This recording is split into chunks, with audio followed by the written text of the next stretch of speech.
All right, our next topic is community development, and I'm welcoming up Michael Fleming from the St. Clair Superior Development Corporation, and we have Darryl Johnson from the Executive Director of the Riverworks Development Corporation.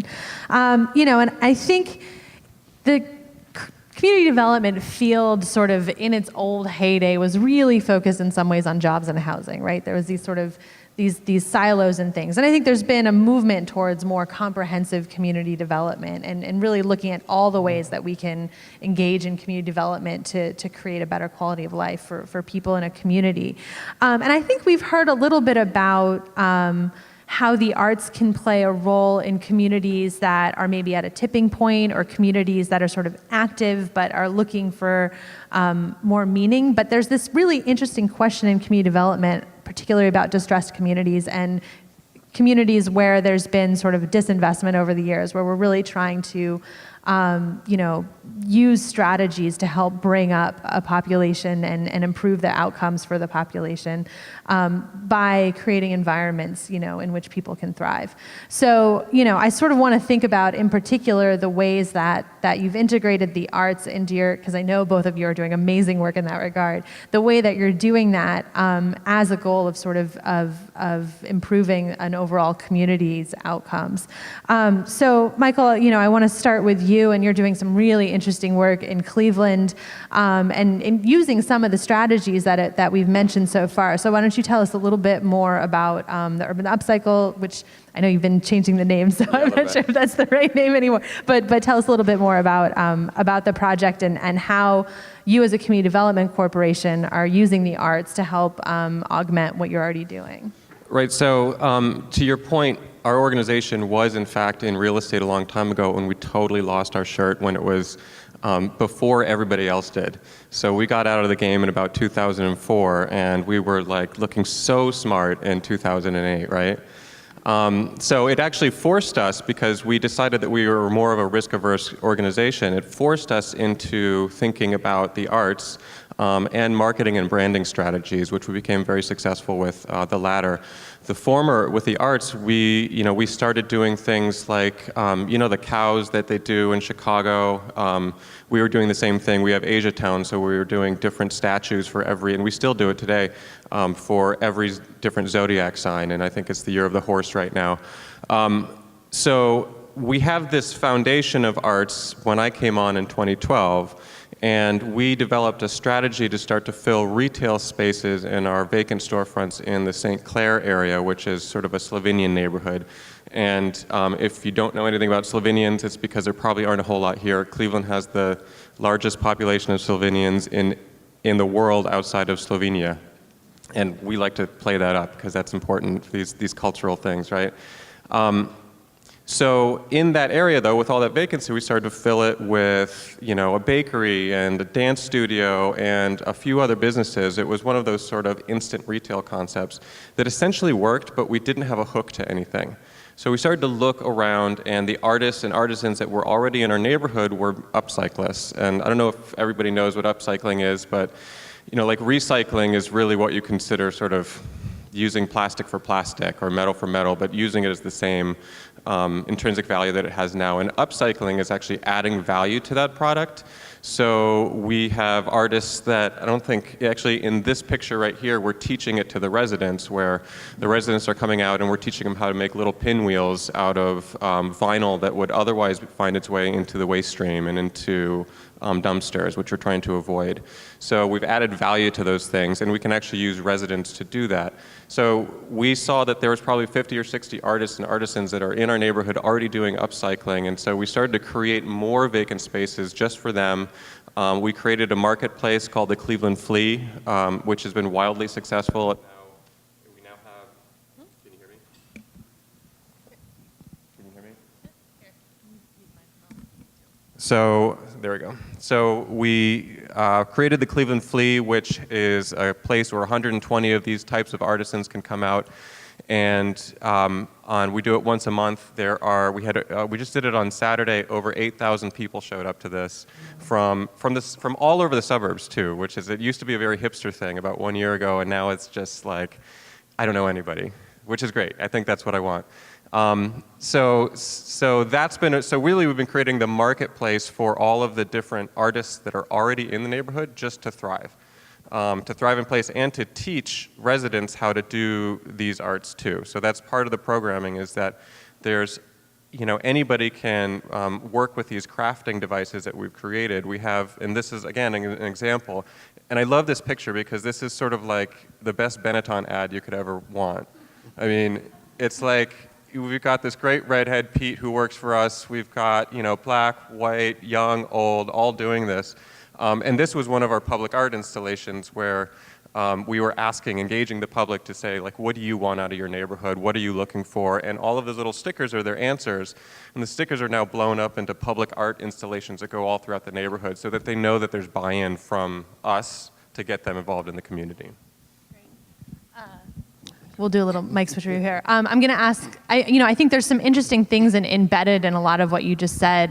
Notions around sort of identity and how we highlight and augment identity. I think, the sort of job training and entrepreneurialism, the vacant storefronts, and how do you activate those kinds of things. And I think we see that a lot in community development in these kinds of neighborhoods. And I think I think that mix of things really allows you to sort of jack into the economic, the social, and the physical space of a community. So with that, I'm going to turn to Darryl, and I know you're doing some great work in Harambee and River West, and sort of thinking about how the arts can play a larger role in the overall strategies that you're looking at for that community. So do you want to talk a little bit about it? Yes, good evening.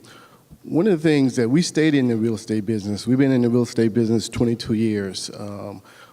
We got into the real estate business because American Motors. American Motors closed back in the 1980s, and they left about 38 acres of land that was barren, brownfield, and vacant buildings. And so for us is, how do we deal with this land in a creative way? So we slowly started selling off some of the land to manufacturers and small retailers. Then over the years, there was also a railway that cut directly through the business improvement district, which was really used by other individuals, which they probably would call creative placemaking themselves, where they would dump materials, couches, furniture, building materials. So we started getting all these piles, which the neighbors didn't find very creative. So we had to find out ways to really transform this area into something where neighborhood could really make use of. So there was an area about 6 blocks long that fell right through the district. And we felt with residents' input, they took the lead on it. They challenged the city about acquiring this land. And the city, through federal funds, was able to acquire this land. We was able to transform it and lay down a path. We planted over 100 trees, 250-something bushes. But after the path was created, the residents still stayed involved.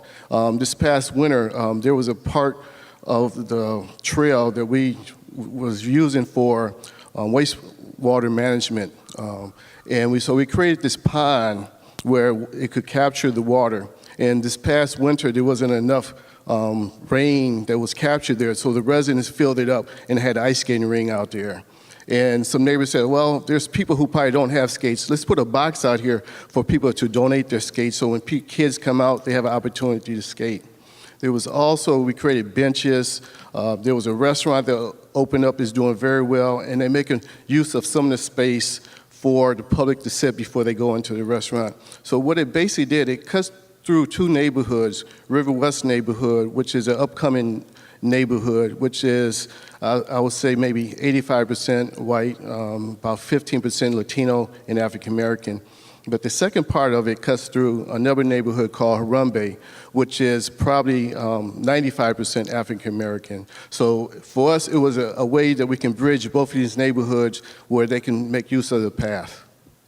And I think there's sort of a few different things going on here as well, sort of similar to what I mentioned after Michael. I think there's this notion of sort of hope and imagining new futures and the belief that change is possible. There's these sort of on-ramps to developing skills and developing entrepreneurial opportunities.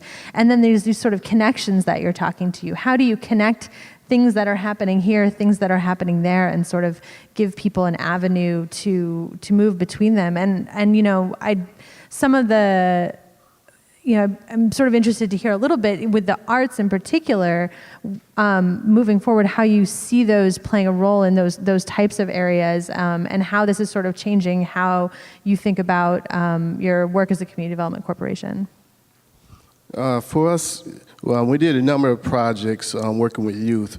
One of the projects we did was a mural project. It really indicated the history of what happened along this trail. For many years, Milwaukee was known for the big circus downtown, and the circus trains used to unload right there within the Riverworks in the area, then take all the animals and everything down to the lakefront before the parade started. So for us, the kids had opportunity to learn some history about what this pathway that really led through their neighborhood was all about. From there, we also have done arts and crafts with large pieces that the kids have placed within the neighborhood. So we see art as an economic development tool to bring attention to a neighborhood. And rather than people just driving through, they'll look at pieces and say, who did this, where did this come from? So we see it as an economic development tool to help stimulate development within our neighborhood. Yeah, I would definitely say the same from our perspective, that it's an economic development tool. Again, we created the Cleveland Flea, and we saw that our vendors were coming in once a month, and they were getting over $1,000 in sales per event. Now, this is in a neighborhood that is 83% low to mod income, right? And historically, when people talk about workforce development, all of the plans that are in place to solve for that is, well, we want you to have a 40-hour work week, and we want you to work for, like, Raytheon or some other company that's in the area. And it's like, okay, a lot of our guys are, coming out of, they're formerly incarcerated, or they've been out of work for a long time, and it's going to be really hard for them to pull that off, even with a lot of job training. But when you show them some of the crafting that we can actually do that, takes a little bit of creativity and some patience, and is something that you could do with your daughter on your spare time, that might be something that you can get $300 extra a week that really, really is monumental for a family in our neighborhood. And so it changes our opinion of what success looks like. It doesn't have to, I don't even think that if we worked with that family that I just gave you a description of, I don't even know that they would necessarily admit that on their taxes, nor would I tell them to. It's like, this is really, that's your money. You guys worked hard for it, and we just want you to have that extra money that makes it all work for you. And so those are definitions of success. I think we're getting towards the end. So other thoughts on sort of arts and community development and this notion of lifting up a community? I think for us, this is an exciting time. We're about to enter the second phase of the extension of the Beer Line Trail, and we are teaming up with a number of the City of Milwaukee, Greater Milwaukee Committee, through the ArtPlace grant and the Artery Project, which is going to bring a lot more attention, a lot more art, and a lot more visibility to the area. So for us, this is a great, exciting time. So if you're ever on the east side of Milwaukee, coming down Capitol Drive, stop in. We'll welcome you. We'd love to have you become a part of what's happening on the northeast side. All I can say is that we have a lot of community pride that's starting to bubble up now as a result of what we're doing, and that's probably the most important thing of all. I think that's fabulous. All right, thanks, guys. Thank you.